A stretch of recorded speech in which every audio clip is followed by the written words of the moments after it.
¿pueden los hombres perdonar pecados? Según la Biblia, en el Antiguo Testamento, si alguien pecaba haciendo algo prohibido por la ley de Dios, había cometido un delito, aunque no se diera cuenta. Al cargar con ese pecado, debía traer un carnero sin defecto, y el sacerdote ministerial hacía la expiación por él, quedando así perdonado.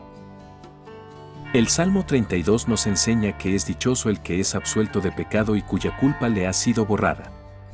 Leemos que es dichoso el hombre aquel a quien Dios no le nota culpa alguna y en cuyo espíritu no se halla engaño. Hasta que no lo confesaba, se consumían mis huesos, gimiendo todo el día. Tu mano día y noche pesaba sobre mí, mi corazón se transformó en rastrojo en pleno calor del verano. Te confesé mi pecado, no te escondí mi culpa. Yo dije, ante el Señor confesaré mi falta. Pero como Dios es invisible, no bajará a recibir el carnero o la tórtola para otorgar el perdón, pero esto no significa que el perdón sea automático, hay que hacer lo que Dios dispone. Ante tantas maldades y pecados que ofenden a Dios, debemos escudriñar la palabra para saber qué hacer. En el Salmo 51 pedimos piedad al Señor por nuestra maldad, y Jesús nos concede acceso a su misericordia ante la miseria de nuestro corazón. El salmista nos recuerda que hemos pecado contra Dios, así, ten piedad de mí, oh Dios, en tu bondad, por tu gran corazón, borra mi falta. Que mi alma quede limpia de malicia, purifícame de mi pecado. Pues mi falta yo bien la conozco y mi pecado está siempre ante mí, contra ti solo pequé, lo que es malo a tus ojos yo lo hice. Necesitamos purificación pues hemos pecado contra Dios. Al resucitar el Señor Jesús, termina el Antiguo e inicia el Nuevo Testamento, la Nueva Alianza, y nos deja entre otras cosas, su doctrina sobre el perdón de pecados. En Hebreos capítulo 5 leemos, todo sumo sacerdote es tomado de entre los hombres y los representa en las cosas de Dios, por eso ofrece dones y sacrificios por el pecado. Es capaz de comprender a los ignorantes y a los extraviados, pues también lleva el peso de su propia debilidad. Por esta razón debe ofrecer sacrificios por sus propios pecados al igual que por los del pueblo. Nadie se apropia esta dignidad, sino que debe ser llamado por Dios. Vemos que aún están vigentes los sacerdotes ministeriales que continúan ofreciendo sacrificios de expiación por los pecados del pueblo y los suyos propios. Además, vemos que nadie se puede autonombrar sacerdotes, apóstol o pastor del rebaño de Jesús, pues esa es una dignidad que otorga Dios.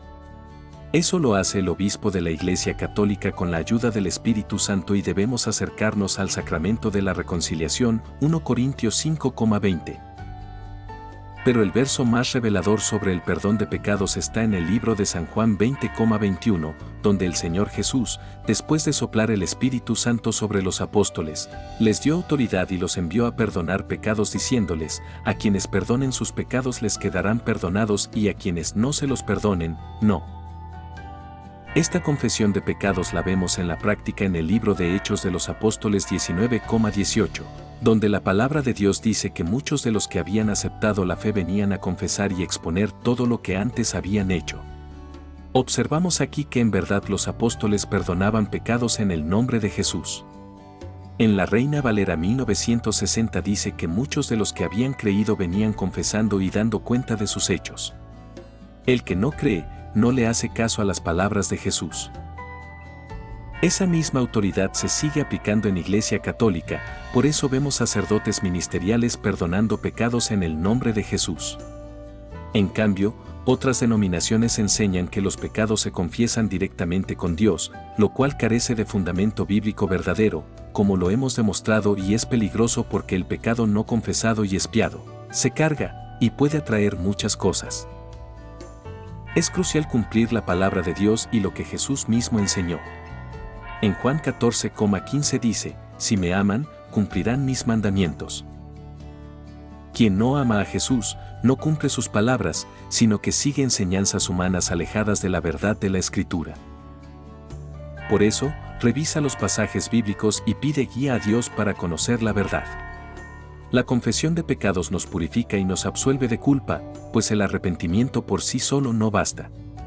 Es necesario expiar los pecados cometidos para quedar limpios de maldad y, así vivir con temor de ofender a Dios. Suscríbete para recibir más mensajes basados en la palabra de Dios. Dale un like y únete a esta evangelización activa.